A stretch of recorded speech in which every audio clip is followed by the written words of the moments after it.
नमस्कार, आप देख रहे हैं अब तक टीवी चैनल। हमारे संवाददाता धर्मेंद्र त्रिपाठी ने जनपद संत कबीर नगर से जानकारी देते हुए बताया, मेंदावल में दहाड़े सूबे के मुख्यमंत्री योगी आदित्यनाथ।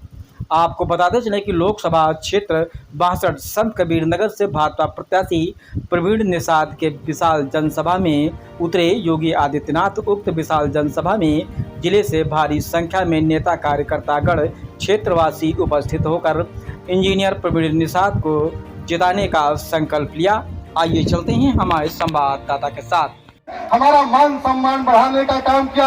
अरे जो नहीं मांगा वो भी मांगी महाराज जी ने दिया। हमारी सुरक्षा बढ़ी कि नहीं बढ़ी? बोले भैया, हमारी सुरक्षा बढ़ी कि नहीं बढ़ी? हमारे माता और बहनों की, हमारे बहन बेटियों की, हमारे नौजवान साथियों की सुरक्षा बढ़ी कि नहीं बढ़ी? आज भारतीय जनता पार्टी उन सारे जन कल्याणकारी योजनाओं को धरातल पर उतार कर पिछले 10 वर्षों में माननीय मोदी जी के नेतृत्व में, कुशल मार्गदर्शन में और उस सरकार के माननीय मुख्यमंत्री जी के कुशल मार्गदर्शन में वो सारी की सारी योजनाएं आज के दिन में धरातल पर दिखाई दे रही है। एक प्रशासन आपको नजर आ रहा है, एक प्रशासन आपको नजर आ रहा है। ये माननीय मुख्यमंत्री जी की देन है, माननीय मोदी जी की देन है कि आज हम अपार संख्या में माननीय मोदी जी का और माननीय योगी जी का हम लोग जन समर्थन करने पे आए हैं। भारतीय जनता पार्टी को मजबूती प्रदान करने की लिए आए हैं। तो इसी अपील के साथ मैं अपनी वाणी को विराम दूंगा कि आने वाला जो 25 तारीख है, 25 तारीख को आप सभी लोग कमल के बटन को दबाकर अपने बूथ को जिताकर इस मेंदावल विधानसभा में, खलीलाबाद विधानसभा में, धनकटा में, खजनी में और आलापुर में कमल के बटन को दबाकर अपने इस भाई को, अपने इस बेटे को लोकतंत्र के सबसे बड़ी पंचायत में पहुंचाने का काम करे। निश्चित ही आप सभी के बीच में उन सारी विकास की योजनाओं को हम लोग धरातल पर लाने का काम करेंगे। इसी आशा उम्मीद के साथ आप लोगों की उपस्थिति ये दर्शाती है कि पूरे इस विधानसभा लोकसभा में भारतीय जनता पार्टी का कमल खिलने जा रहा है। और एक बार मैं पूरा बारंबार धन्यवाद देना चाहता हूँ परम पूज्य महाराज जी को कि आपने हमें अपने आशीर्वाद से अनुग्रहित करने का हमें आशीर्वाद दिया। इस मंच के माध्यम से आप सभी सम्मानित साथियों को प्रणाम करते हुए, आप सभी देवतुल्य जनता जनार्दन से आशीर्वाद लेते हुए एक बार मैं बोलना चाहता हूँ कि अब की बार 400 पार। बोले भैया, अब की बार 400 पार, तीसरी बार मोदी सरकार और तीसरी बार 4 जून को 400 पार करके आप सभी लोग इस भारत देश को विकसित भारत बनाने का उस संकल्प यात्रा को आगे बढ़ाने का हम लोग प्रयास करेंगे। इन सब बातों के साथ मैं अपनी वाणी को विराम देना चाहूंगा। जय हिंद, जय भारत, भारत माता की जय, श्री राम, जय निषाद राज। धन्यवाद। उत्तर प्रदेश सरकार के माननीय मुख्यमंत्री गोरखपुर के गोरक्षनाथ पीठाधीश्वर पूज्य योगी आदित्यनाथ जी महाराज का आह्वान करते हैं कि वो आए और इस जनसभा को संबोधित करें। और आप सबसे निवेदन कि दोनों हाथों से तालियों की गड़गड़ाहट से पूज्य महाराज जी का आदरणीय बाबू चंद्रशेखर सिंह की धरती पर खूब स्वागत, अभिनंदन करें। बहुत बहुत अभिनंदन। भारत माता की, भारत माता की, भारत माता की। वंदे वंदे वंदे। भारतीय जनता पार्टी के प्रदेश के उपाध्यक्ष विधान परिषद सदस्य श्री संतोष सिंह जी, प्रदेश सरकार में मंत्री श्रीमती विजय लक्ष्मी गौतम जी, प्रदेश महामंत्री और विधान परिषद सदस्य श्री सुभाष युद्धवंश जी, जिला अध्यक्ष जगदम्बिका श्रीवास्तव जी, लोकप्रिय सांसद और भारतीय जनता पार्टी के प्रत्याशी श्री प्रवीण निषाद जी, प्रदेश सरकार के हमारे मंत्री और निषाद राज पार्टी के अध्यक्ष डॉक्टर संजय निषाद जी, हमारे माननीय विधायकगण शैलेंद्र त्रिपाठी जी, अंकुर राज तिवारी जी, श्री गणेश चौहान जी, पूर्व विधायक राकेश सिंह बघेल जी, जय चौबे जी, वेद प्रकाश सिंह जी, चंद्रशेखर पांडे जी, संजीव राय जी, भारतीय जनता पार्टी के और निषाद पार्टी के सभी पदाधिकारीगण, और भारी संख्या में उपस्थित मेरे सभी इस खैरलाबाद लोकसभा क्षेत्र से जुड़े हुए उपस्थित बहनों और भाइयों, बाबा तामेश्वर नाथ की इस पावन धरा को जिसने संत कबीर जैसे संतों के माध्यम से इस धरती की महत्ता को दुनिया के सामने रखा, पावन रूप से इस धरती को नमन करते हुए मैं आप सबका हृदय से अभिनंदन करता हूं, स्वागत करता हूं। बहनों और भाइयों, लोकसभा चुनाव के 5 चरण संपन्न हो चुके हैं और इन 5 चरणों में देश के अंदर उत्तर, दक्षिण, पूरब, पश्चिम अलग अलग राज्यों में मुझे जाने का अवसर प्राप्त हुआ है। बहनों और भाइयों, उत्तर प्रदेश में भी अब तक 53 सीटों पर चुनाव संपन्न हो चुके हैं, लेकिन जनता के मन में जो उत्साह है 4 जून को क्या होने जा रहा है, ये पहले से ही जनता जनार्दन के सामने पहले से स्पष्ट है और जनता जनार्दन पूरे देश के अंदर एक स्वर में बोल रही है कि फिर एक बार। थोड़ा खलीलाबाद की आवाज में लगाइए, मैदावल की आवाज ऐसी गूंजती थी, अच्छे अच्छे लोग थर्रा जाते थे जब हम लोग यहां कार्यक्रम करते थे। फिर एक बार, फिर एक बार, फिर एक बार और अब की बार 400 पार। जब 400 पार की बात हम करते हैं तो बहनों और भाइयों, समाजवादी पार्टी तो 400 सीटों पर चुनाव भी नहीं लड़ रही है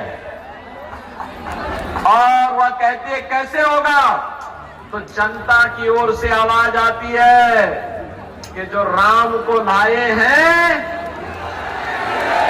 क्या आती है आवाज, जो राम को लाए हैं, जो राम को लाए हैं, सहमत है ना? आप में से कितने लोग अयोध्या रामलला का दर्शन करने के लिए गए हैं? वाह भाई, पूरा का पूरा खैरलाबाद, पूरा का पूरा मैदावल गया है। अभिनंदन करता हूं मैं आप सबका। बहनों और भाइयों, 500 वर्षों का इंतजार समाप्त हुआ है। अयोध्या में रामलला विराजमान हुए हैं। याद करिए, आपके लिए तो एक तरफ अयोध्या में रामलला का विराजमान हुआ, दूसरी तरफ इंटरनेशनल एयरपोर्ट का नामकरण महर्षि वाल्मीकि के नाम पर, रेन बसेरा का नामकरण निषाद राज के नाम पर और भोजनालय का नामकरण जहां पे गरीबों को, जनता श्रद्धालुओं को भोजन मिल रहा है, उसका नाम पर माता सबरी के नाम पर वो बना हुआ है। याद करिए, ये समाजवादी पार्टी के लोग राम भक्तों पर गोली चलाते थे और आज अयोध्या में राम भक्तों पर पुष्प वर्षा हो रही है, पुष्प वर्षा। राम द्रोही एक साथ खड़े होकर के मोदी जी को रोकना चाहते हैं।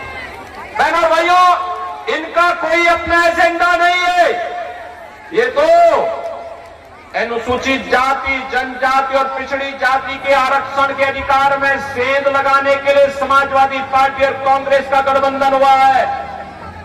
इन लोगों का एक कहना है कि अगर ये सत्ता में आए तो अनुसूचित जाति और पिछड़ी जाति को जो आरक्षण का लाभ मिलता है उसका आधा हिस्सा काट करके मुसलमानों को दे देंगे। क्या आप इसको स्वीकार करेंगे? क्या आपका अधिकार कोई छीन करके किसी और को दे दे, क्या आप इसको स्वीकार करेंगे? क्या बहनों और भाइयों, बाबा साहब भीमराव अंबेडकर ने भी कहा था कि भारत के अंदर धर्म के आधार पर आरक्षण नहीं हो सकता। यह आरक्षण अनुसूचित जाति, अनुसूचित जनजाति और पिछड़ी जाति को संविधान के द्वारा जो दिया गया है यही मिलता रहेगा। लेकिन अगर कोई मुसलमान चाहेगा कि उसको आरक्षण अलग से मिले, राहुल गांधी का बयान, अखिलेश यादव का बयान, इन सब के बयान अगर आप पढ़ेंगे, ये सारे बयान बताते हैं कि इनकी मंशा आपके लिए अच्छी नहीं है। दूसरा, बहनों और भाइयों, ये क्या कहते हैं कहते हैं सत्ता में आएंगे वरासत टैक्स लगाएंगे। ये वरासत टैक्स आप जानते हैं क्या है? बहनों और भाइयों, ये वरासत टैक्स है आपके बाप दादों ने जो संपत्ति बनाई होगी, आपका खेत होगा, आपका खलिहान होगा, आपके खेत होंगे, आपके घर होगा, आपका गाय होगी, आपकी भैंस होगी, आपके घर में जेवर होगा, आपके पास पैसा होगा, उस पे आधा टैक्स लगा करके आधी संपत्ति ये लोग हड़पने का काम करेंगे। बहनों और भाइयों, एक खतरनाक मंशा के साथ समाजवादी पार्टी और कांग्रेस का एक गठबंधन हुआ है। हमें इनके गठबंधन को सफल नहीं होने देना है और इसीलिए मैं आया हूं। ये वरासत टैक्स औरंगजेब का जजिया कर है। औरंगजेब मुगलों का सबसे क्रूर बादशाह हुआ। कोई मुसलमान भी अपने पुत्र का नाम औरंगजेब नहीं रखता, क्योंकि औरंगजेब ने पहले अपने भाई की हत्या की, फिर अपने बाप को भी उसने तड़पा करके मारा था। बहनों और भाइयों, कोई मुसलमान भी अपने पुत्र का नाम औरंगजेब नहीं रखता, लेकिन आज औरंगजेब की आत्मा कांग्रेस और समाजवादी पार्टी के अंदर घुस चुकी है, इसीलिए वो वरासत टैक्स की बात करती है। हमें इनकी मंशा को सफल नहीं होने देना है और इसीलिए मैं आया हूं। भारतीय जनता पार्टी ने इंजीनियर परवीन निषाद को फिर से आपके सामने प्रत्याशी बना करके उतारा है। बहनों और भाइयों, आप मोदी जी को तीसरा कार्यकाल देंगे? मोदी जी तीसरी बार आएंगे, प्रधानमंत्री बनेंगे ना? आप सहमत हैं? सभी लोग सहमत हैं? इसके लिए यहां इस सीट को जिताना होगा, परवीन निषाद को चुनाव जिताना होगा। जिताएंगे? चुनाव जिताएंगे? सभी लोग सहमत हैं? सभी लोग जिताएंगे? सभी सहमत हैं? लेकिन इसके लिए आपको दो काम करने होंगे। दो काम करने होंगे।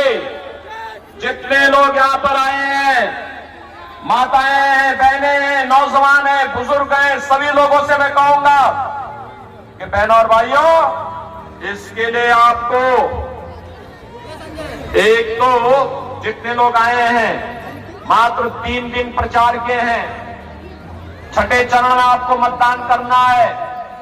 इन 3 दिनों में हर दिन 5 घर में हर व्यक्ति जाकर के संपर्क करके आत्मनिर्भर और विकसित भारत के लिए मोदी जी को तीसरा कार्यकाल देने के लिए जनता जनार्दन के बीच जाएंगे।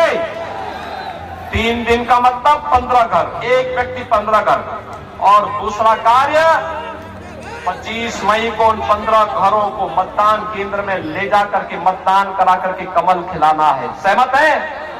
सहमत है? करवाएंगे? सभी लोग सहमत हैं? तो बात पक्की है ना?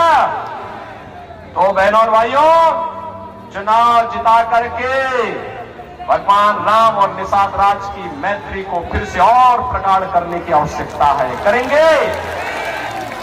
राम भक्तों का मत राम भक्त निषाद राज को ही मिलना है, राम द्रोहियों को नहीं मिलना चाहिए। सहमत है ना? सभी सहमत हैं? तो मेरे साथ बोलेंगे भारत माता की। दोनों हाथ उठा करके इतनी तेज आवाज बोलेंगे कि पूरी खल्लाबाद लोकसभा क्षेत्र में, खजनी में भी और आलापुर तक आपकी आवाज पहुंचे। भारत माता की, भारत माता की, भारत माता की जय श्री राम, जय जय श्री राम।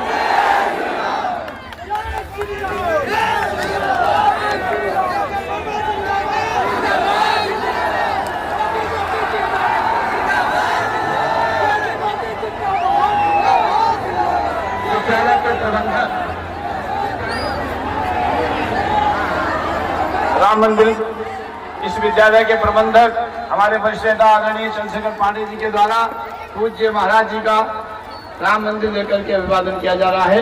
शाल उठाकर अभिवादन किया जा रहा है। बोले भारत माता की, भारत माता की।